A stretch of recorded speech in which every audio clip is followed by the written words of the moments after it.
வாழ்க்கையில இப்படி விருப்பப்படாத கல்யாணம் நடந்துருச்சேன்னு வருத்தப்படவா? எனக்கு எதுவுமே புரியல. என் பொண்ணோட வாழ்க்கைய நினைச்சாலே எனக்கு பயமா இருக்கு.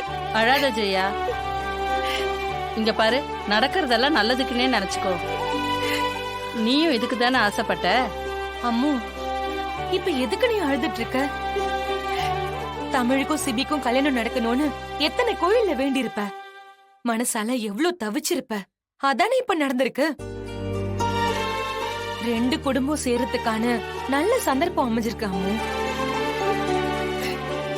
இந்த நேரத்துல நீ சந்தோஷப்படணும், இப்படி ஒப்பாரி வச்சு அழக்கூடாது. அதுக்காக என் பொண்ணு கல்யாணம் இப்படியா நடக்கணும்? அவளை நான் எப்படி எல்லாம் கட்டி கொடுக்கணும்னு நினைச்சேன். சிபியும் தமிழும் மனசார சம்மதிச்சு எல்லாரும் ஒண்ணு சேர்ந்து இந்த கல்யாணத்தை நடத்தணும்னு நினைச்சேன். ஆனா இது சிபிக்கு விருப்பம் இல்லாம நடந்திருக்கு.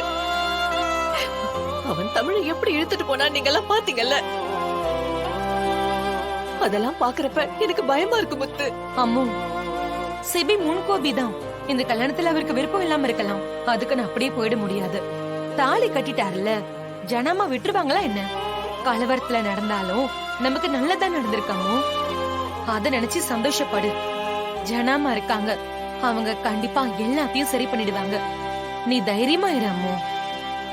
தமிழம்மா, தமிழம்மா, தமிழம்மா.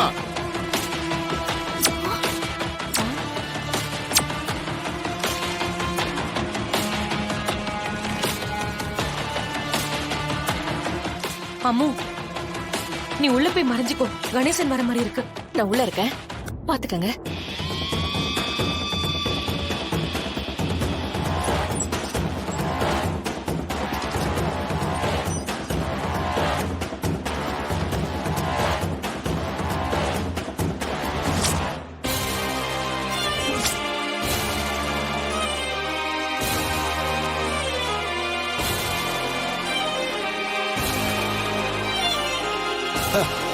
நல்லா திட்டம் போட்டு நினைச்சத சாதிச்சிட்டீங்கல்ல.